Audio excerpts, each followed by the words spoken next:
আপনারা কি কখনো ভেবেছেন এমন এক জাতির কথা যারা পাহাড় কেটে প্রাসাদ বানাতো আর বলতো, আমাদের চেয়ে শক্তিশালী আর কে আছে? কিন্তু যখন আকাশের হুকুম নেমে এলো তাদের প্রাসাদগুলো মাটির নিচে চাপা পড়ে গেল। হযরত নূহ আলাইহিস সালামের পর আরেকটি জাতির উদ্ভব হলো, আদ জাতি। তারা ইয়ামেন ও ওমানের মাঝামাঝি আহকাব নামের এক এলাকায় বসবাস করত। তাদের শহরের নাম ছিল ইয়ামজাতুলিমাদ, অর্থাৎ স্তম্ভওয়ালা শহর, যেন আকাশের সাথে কথা বলতো। তাদের দেহ ছিল পাহাড়ের মতো শক্ত, উচ্চতা যেন মেঘ ছুঁয়ে ফেলত, আর তাদের অহংকার আকাশ চিরে ফেলত। তারা বলতো, আমরাই এই জমিনের উত্তরাধিকারী এবং আমরা চিরকাল থাকব। আহকাফের মরুভূমিতে তাদের বসতি দূর দূর পর্যন্ত ছড়িয়েছিল। তাদের ঘোড়ার খুরের শব্দে মাটি কেঁপে উঠত। রাতে তাদের প্রদীপের আলো অনেক দূর পর্যন্ত জ্বলজ্বল করত। মনে হতো যেন তাদের শহর পৃথিবীর বুকে এক মুকুট। তাদের সভা সমাবেশে তারা প্রায় বলতো, আমাদের মতো মানুষ আর কোথাও জন্মাবে না। তাদের বাচ্চারাও ছোটবেলায় পাথর তুলে শক্তি দেখাতো, আর বৃদ্ধরা গর্ব করে বলতো, আমাদের সন্তানরাও পাহাড় নত করবে। আদ জাতির আরেক অদ্ভুত বিশ্বাস ছিল। তারা ভাবত হাওয়া তাদের দাস। তাদের যুবকরা উপত্যকার সামনে দাঁড়িয়ে দুই হাত প্রসারিত করে বলতো, দেখো, হাওয়া আমাদের শরীরের অনুসরণ করছে। বৃদ্ধরা তাদের আসরে গর্ব করে বলতো, আমাদের পূর্বপুরুষরা বাতাসের দিক বদলে দিত, আমাদের কে থামাতে পারে? তারা দূরে ঝড়কে আসতে দেখে হেসে বলতো, হাওয়া আমাদের পক্ষেই আছে। এটা আমাদের ওপর না, আমাদের শত্রুদের ওপর পড়বে। কিন্তু তারা জানতো না যে বাতাস আসছে সেটাই তাদের সবচেয়ে বড় শত্রু হয়ে উঠবে। আদ জাতের মানুষ শুধু লম্বাই ছিল না, তাদের দেহের গঠন ছিল সাধারণ মানুষের চেয়ে বহু গুণ বড়। নদীর তীরে তাদের পায়ের ছাপ আজও পাহাড়ের মাঝে পাওয়া যায়, যা দেখে মানুষ বিস্মিত হয়ে ওঠে। তাদের ঘরের দরজা এত উঁচু ছিল যে ঘোড়া ও আরোহী দুজনেই সোজা ভেতরে ঢুকতে পারত। তাদের পাত্রগুলো ছিল পাথরের তৈরি, আর এত বড় যে এক পাত্রে পুরো পরিবারের খাবার রান্না করা হতো। সময় যেতে লাগলো, অহংকার বাড়তে থাকলো, দিন কেটে গেল, আর তাদের দম্ভ আরও বেড়ে গেল। এরপর আল্লাহ তার নবী প্রেরণ করলেন, হযরত হুদ আলাইহিস সালাম। তিনি বলতে লাগলেন, হে আমার জাতি, তোমরা শুধু আল্লাহর ইবাদত করো, তিনি ছাড়া কোনো উপাস্য নেই। তারা উত্তরে বলল, তুমি কি চাও আমরা আমাদের বাপদাদার ধর্ম ছেড়ে দিই? আমাদেরকে কেউ ছুঁতেও পারবে না। হযরত হুদ আলাইহিস সালাম বললেন, আমি তোমাদের সেই আযাব সম্পর্কে সতর্ক করছি যা তোমরা কল্পনাও করতে পারবে না। কিন্তু যেসব হৃদয় অহংকারে ভরে যায় সেখানে উপদেশ পাথরের গায়ে লেগে ভেঙে যায়। হযরত হুদ আলাইহিস সালাম প্রতিদিন তাদের বাজারে, তাদের প্রাসাদের সামনে, তাদের দরজার পাশে গিয়ে শেষবারের মতো দাওয়াত দিতেন। কখনো তাদের সর্দার হেসে বলতো, হুদ, তোমার কথায় যদি সত্যিই জোর থাকতো তাহলে আমাদের প্রাসাদ অনেক আগেই কেঁপে পড়ে যেত।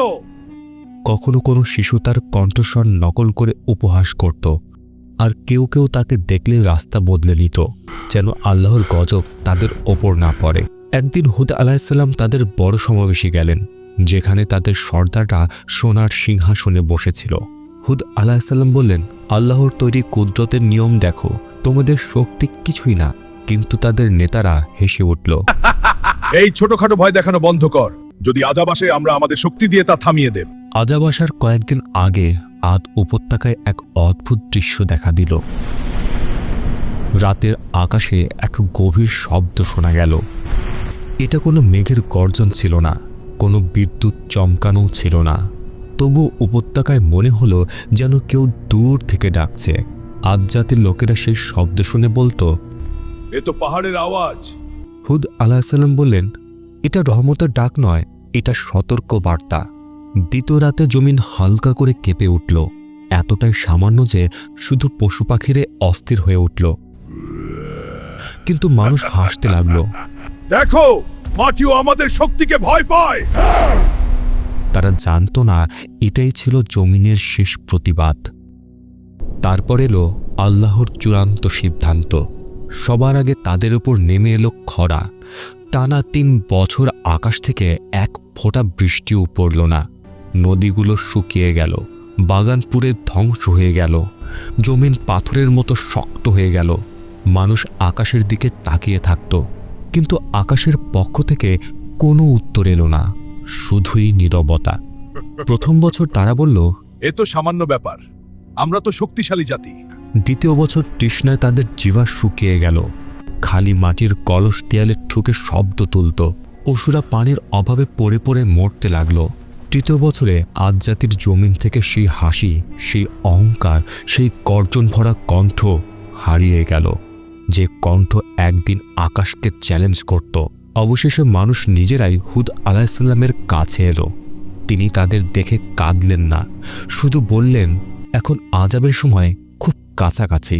তারপর একদিন আকাশে 3টি মেঘ দেখা গেল, একটি লাল, একটি সাদা আর একটি কালো।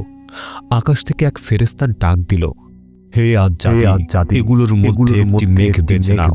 তাদের নেতারা হেসে বলল, কালো মেঘটাই নাও, ওতেই পানি আছে, ওতেই রহমত আছে। কিন্তু তারা জানত না সেই মেঘ রহমতের নয়, প্রলয় লুকিয়েছিল। আকাশ কালো হয়ে গেল, হাওয়া ঠান্ডা হয়ে উঠল, মানুষ আনন্দে নাচতে শুরু করল। দেখো, বৃষ্টি এসেছে। কিন্তু সেটা পানি নয়, আযাবের ঝড় ছিল। প্রথম ঝোড়ো হাওয়ায় ধুলা ও পাথর উড়ে এলো। সবাই সাবধান! দ্বিতীয় ঝোড়ো হাওয়ায় গাছ ভেঙে পড়ল, পশুরা উড়ে গেল, তাদের সমস্ত মূর্তি, সমস্ত অহংকার, বাগান, শহর সব বাতাসে লণ্ডভণ্ড হয়ে গেল। রাতে মানুষ তাদের সন্তানদের বুকে চেপে ধরল, কিন্তু ঝড় তাদের চিৎকারের চেয়েও দ্রুত বয়ে গেল। তৃতীয় ঝোড়ো হয় মানুষ বাতাসে উড়ে গেল, তাদের প্রাসাদ, যেগুলো একসময় স্তম্ভের ওপর দাঁড়িয়ে আকাশকে চ্যালেঞ্জ করত, এখন মাটির নিচে চাপা পড়ে গেল। 7 রাত ও 8 দিন ধরে সেই ঝড় চলল। আকাশ গর্জন করল, জমিন কেঁপে উঠল, তাদের প্রাসাদ, তাদের গর্ব সব মাটির সাথে মিশে গেল। আল্লাহ বলেন, আজ যাদের বিনষ্ট করা হলো, এক কঠোর ও গর্জন ধ্বনিময় ঝড় তাদের উপর চলল 7 রাত 8 দিন ধরে। ঝড় যখন থামল, তখন শুধু নীরবতা, মাটি, বালি এবং ভাঙা খেজুর গাছের ডালপালা ছাড়া আর কিছু ছিল না। কিন্তু হযরত হুদ আলাইহিসসালামের সঙ্গে যারা ঈমান এনেছিল, তাদের আল্লাহ রক্ষা করেছেন, তাদের পাহাড়ের গুহায় আশ্রয় দেওয়া হলো। হযরত হুদ আলাইহিসসালাম বলেন, হে আমার রব, তুমি সর্বাধিক দয়ালু, আমাদের সেই পথে স্থির রাখো যা তোমার দিকে নিয়ে যায়। নিজেই উপত্যকায় দাঁড়িয়ে ধ্বংসপ্রাপ্ত শহরটি দেখার সময় হযরত হুদ আলাইহিসসালামের চোখে শোকের অশ্রু ভরে এলো। এরা সেই মানুষ যারা একসময় বলতো, আমাদের চেয়ে শক্তিশালী আর কে আছে? এবং এখন তাদের জীবন্ত নিদর্শনও বাতাসে ছড়িয়ে গেছে। হযরত হুদ আলাইহিসসালাম বলেন, অহংকারের ফল সর্বদা ধ্বংস, আর আল্লাহর অবাধ্যতা পরিণত হয় বিনাশে। আজও আহকাফের বালির নিচে তাদের শহর ইরাম চাপা পড়ে আছে। এটি এক সাক্ষ্য হিসেবে দাঁড়িয়ে আছে, যা বলে শক্তি ও গর্ব থেকে নয়, শুধুমাত্র আল্লাহর প্রতি আনুগত্যের সম্মান আসে। যদি আপনার এই কোরআনিক গল্পটি ভালো লেগে থাকে, তাহলে ভিডিওটি অবশ্যই লাইক করবেন।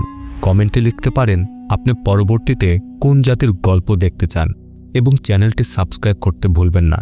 এটি শুধু একটি গল্প নয়, এটি একটি বাস্তবতা, যা সবসময় মনে করিয়ে দেয়, যখন মানুষ অহংকারে ভরে যায়, অন্যায় ও অবিচার চালায়, তখন আল্লাহ তাকে ধ্বংস করে দেয়।